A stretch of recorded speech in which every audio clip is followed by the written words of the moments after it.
সকলকে নমস্কার জানিয়ে আজকে শেয়ার বাজার শুরু করছি। বাজারে আজকে বেশ একটা পতন দেখলাম আমরা, অনেকখানিই পড়লো। সমস্ত সমস্ত স্টকই, প্রায় বেশিরভাগ স্টকই আজকে পড়েছে মনে হয়, মানে যতটুকু দেখেছি তাদের সবগুলোই পড়া। অর্থাৎ প্রথমে সকালবেলায় খুব উপরে ছিল, উপর থেকে নিচে একদম শটার নিচে পড়ে গেছে। সে ব্যাংক ইন্ডেক্স, নিফটি, অন্য অন্য স্টক, ইন্ডিভিজুয়াল স্টক সবাই পড়েছে, বেশ একটা ভালো পড়েছে।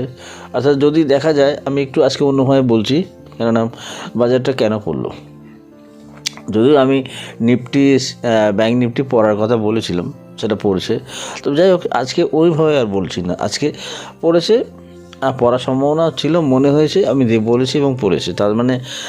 তার মানে একটা আমি কিছু বিরাট কিছু বলে ফেললাম তা কিন্তু না, এটা টেকনিক্যালি আমার মনে হয়েছে তাই বলেছিলাম, সেটা পড়েছে। তো এখন সমস্ত স্টক কেন পড়লো? এতদিন তো খুব উঠছিল, আমি বললামই বা কেন যে পড়বে। অনেক স্টক পড়েছে আজকে, অনেক, যেগুলো মোটামুটি অপটিমাম লেভেলে পৌঁছে গেছে। অর্থাৎ কেন পড়লো, যে এটার অপটিমাম লেভেল। তো অপটিমাম লেভেল কাকে বলে সেটা অবশ্য এখন আমি এক্সপ্লেন করতে পারবো না, সেটার অনেক রকম ব্যাখ্যা আছে। তো যাই হোক, পড়েছে।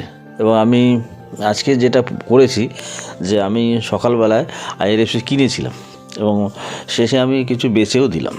দেখলাম যে 23.85 টাকা যাওয়ার কথা ছিল এবং গেল। আমি অবশ্য অত উপরে বেচতে পারিনি, আমি পরের দিকে বেচেছিলাম। আবার কিছু কয়েকটা কিছু পুরোটা বেচতে পারিনি, যতটা কিনেছিলাম তার মধ্যে কিছু আমি লসেও বেচেছি। অর্থাৎ লস মানে আমি কিনেছিলাম 23 টাকার উপরের থেকে, এবং সেটা আমি 23 টাকার নিচে কিছু বেচে দিয়েছি। কেন? এই বেচারও কারণ আছে। অনেক সময় আমি এরকম করি, অনেক সময় দেখা যায় সেই অপটিমাম লেভেলটা ধরতে পারলাম না, কিন্তু একটু নিচে যেখানে কিনি তার চেয়ে একটু নিচে হয়তো বেচে দিলাম। এটা করা হয় কেন? যে আরও নিচে আসতে পারে সেই সম্ভাবনা আছে, সেই জন্য আমি বেচে দিয়েছি। আইআরএফসি একটু লসেও বেচেছি, উপরেও বেচেছি এবং কিছুটা লসেও বেচেছি মানে আজকে লস, আগামী দিনে একটা প্রফিট হবে, এই জন্য বেচা। কেন আমি রাখতে চাই না, এখান থেকে যেভাবে পড়াটা শুরু হয়েছে তাতে আমি দেখলাম যে একটু লসে বেচলেও ওটা ইনিশিয়ালি লস, কিন্তু আগামী দিনে সেটা লাভই হবে। তো এরকম আমি করেছি আজকে। তারপরে আরও কিছু স্টক, সেগুলো আমি বেচে দিয়েছি। এবং তারপরে অলোক ইন্ডাস্ট্রি আজকে কিনেছিলাম, কিনে আবার বেচেও দিয়েছি। এবং অলোক ইন্ডাস্ট্রি তো কিছু সবটা যে পুরোপুরি আমি লাভ করতে পেরেছি তা না, কিছুটা নিচেও বেচেছি। তো আইআরএফসি বেচেছি, অলোক ইন্ডাস্ট্রি কিনে বেচেছি। আইআরএফসি অবশ্য আমার আগে কেনা ছিল, আমি 104 টাকা 5 টাকা আমি মোটামুটি আর যাবে এটুকু যাওয়ার সম্ভাবনা ছিল, তো আমি 100 টাকার নিচেই বেচেছি। আমি দেখলাম যে কখন চলে যাবে, সেই জন্য সকালবেলা থেকে ওটা হাই আছে, আমি 100 টাকার নিচে বেচে দিয়েছি। কেন? দেখলাম যে এখান থেকে বেশ ভালো কারেকশান আমি পাবো, সেই জন্য নিজে আমি কভার করতে পারবো, ওই জন্য বেশি দিলাম, একটু কম লাভ করেছি আমি। অলোক ইন্ডাস্ট্রি কিছুটা লাভ, কিছুটা প্রফিট, কিছুটা লোকসান, এইভাবে বেচে দিয়েছি। এই দুটোই আজকে বেচেছি। আর যেগুলো ছিল সেগুলো বেল বিক্রি করতে পারতাম, কিন্তু বেলটা বিক্রি করা হয়নি। বেলও আজকে 76 গেছিলো হাই। তো যেহেতু বেলেরও এই স্পেলে 175-76ই যাওয়ার কথা, এবং আইআরএফসি 105 টাকায় যাওয়ার কথা। তো 5 টাকা যে নিচে এসছে। আবার অলোক ইন্ডাস্ট্রি 23.85 টাকা যাওয়ার সম্ভাবনা ছিল, সেটা গেছে, যে আবার নিচে এসছে, অনেকটা নিচে এসছে। আমি আরও নিচে পেয়ে যাবো, এই জন্য আজকে কিছু বেঁচে রাখলাম। এরকম মানে করতে হয়, যেহেতু বাজারে একটা পড়ার সম্ভাবনা তৈরি আছে, খুব ভালো রকম পড়ার সম্ভাবনা তৈরি আছে। যেহেতু আমি এর আগেও দেখেছিলাম, বলেওছিলাম যে পড়বে, সেই হিসেব করে আমি কিছু স্টক বেঁচে রাখলাম, আগামী দিনে আমি নিচে কভার করব, এই জন্য। তো এবারে আসছি ব্যাংক নিফটি এবং নিফটি। ব্যাংক নিফটি আজকে পড়েছে। আমি বলেছিলাম যে 14 তারিখের যে ক্লোজ আছে, সেই ক্লোজ পর্যন্ত দেখার, যেহেতু এই পর্যন্ত আসার সম্ভাবনা আছে, কিন্তু সেটা অনেকখানি নিচে চলে এসেছে। অর্থাৎ আজকে নিচে এসছে 47,202-এ।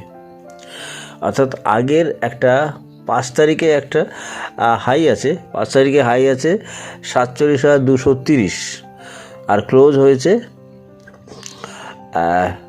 47,202 লো এসছে। অর্থাৎ আগের এবং ওই 5 তারিখে যে ক্লোজ আছে,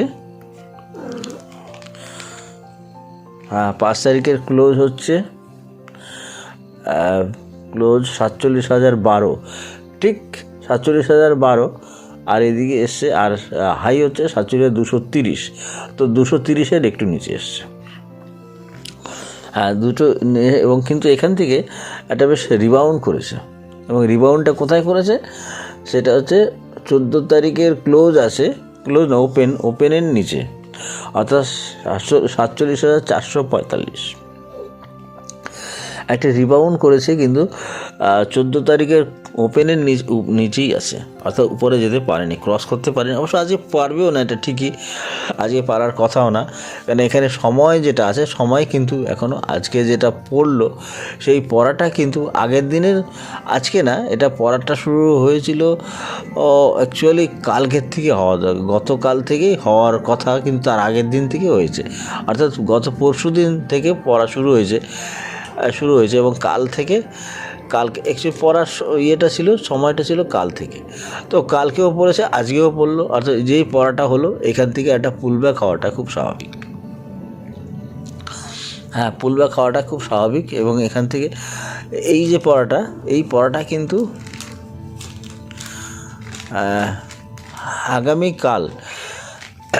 আগামীকালও একবার যদি দেখা যায় যে 14 তারিখের ওপেন বা ক্লোজ, এই জায়গাটা দেখতে হবে।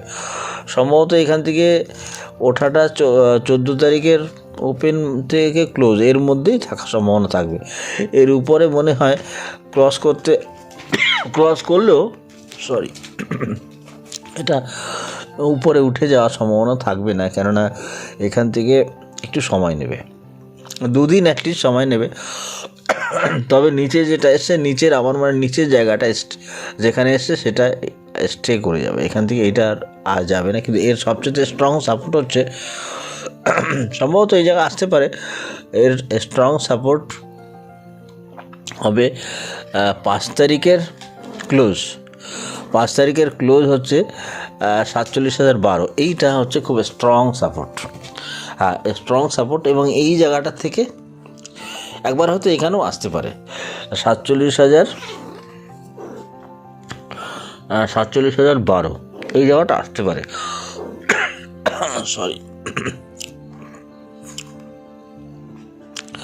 47,012 এটা হচ্ছে খুব স্ট্রং সাপোর্টের জায়গা।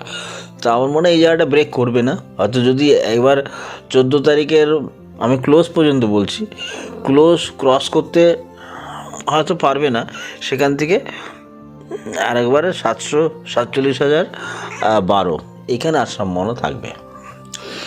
সেটা কবে?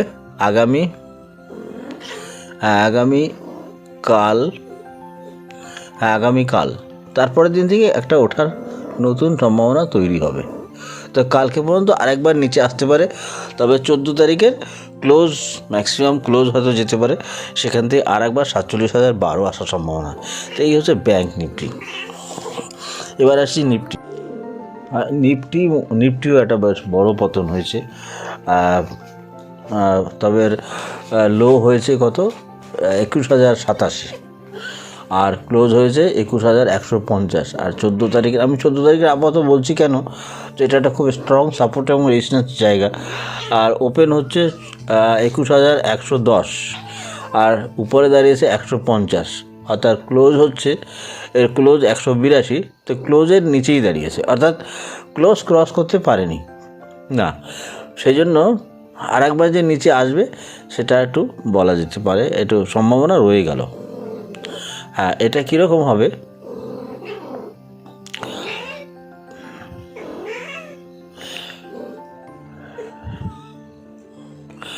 এটা কীরকম হবে?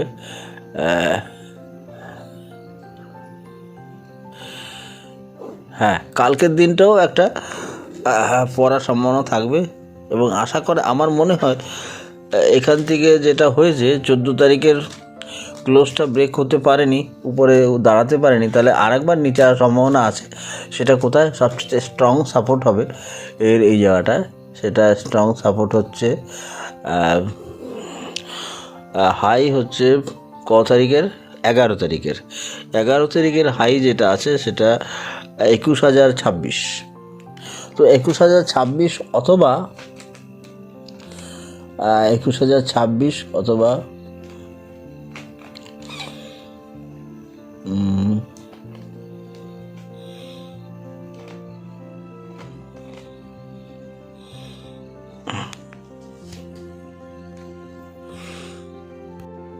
অথবা 20,960 এরকম একটা জায়গা আমার মনে হয় এই 20,960-এ একবার টেস্ট করতে পারে।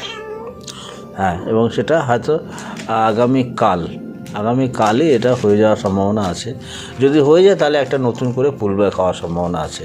হ্যাঁ, তবে এটাও ঠিক যে এখান থেকে হ্যাঁ এটাও হতে পারে আগামীকাল এটা হয়তো একবার 20,960 একবার রিটেস্ট করার সম্ভাবনা থাকবে, তারপরে একটু উপরে উঠবে। তবে সেটা যে নিউ হাই দেবে তা কিন্তু না, সেটা এখনই সম্ভব না। আমি কালকে হোক তারপরে বলে নেক্সট কবে হবে সেটা বা কী হবে সেটা পরে বলে দেওয়া যাবে। আজকে এইটুকুই বলছি যে 20,960 একবার রিটেস্ট করার সম্ভাবনা যেটা কালকে হতে পারে। কালকে হয়ে তারপর আবার একটা পুল ব্যাক হবে। এটাকে বলে পুল ব্যাক, এটা কিন্তু নিউ হাই না, এই উপরে যাবে সেটা কিন্তু পুল ব্যাক বলতে পারি আমরা। পুল ব্যাক বলাটাই ঠিকঠাক হয়। তো আপাতত মোটামুটি এই পর্যন্তই হলো। আর হ্যাঁ, নিফটি আর অন্য স্টক আর বলছি না, কেন সবাই প্রায় পড়েছে, অনেক স্টক পড়েছে যেগুলো আমার আগে থেকে বলছিলাম, তারাও যে জায়গাটা চলে গেছিলো সেখান থেকে একটা পড়া দরকার এবং সেটা পড়েছে। এরপরে নেক্সট কী হবে সেটা পরবর্তী সময় বলে দেওয়া যায়। আজকে এই পর্যন্ত এখানেই রাখছি। Thank you viewers.